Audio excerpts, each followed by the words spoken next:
వచ్చినప్పుడు గిడ్డి బుడ్డ పిల్లగాడు ఇది. ఇప్పుడు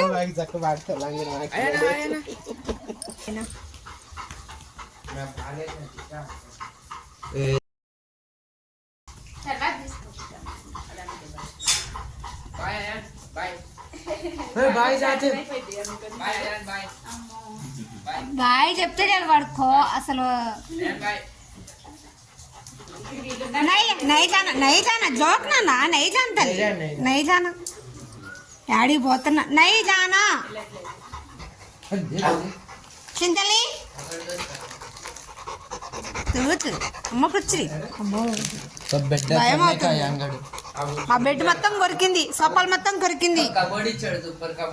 ఇప్పుడు కబోర్డ్ ఇప్పుడు ఉంటే కబోర్డ్లన్నీ మొత్తం ఖరాబ్ చేసింది.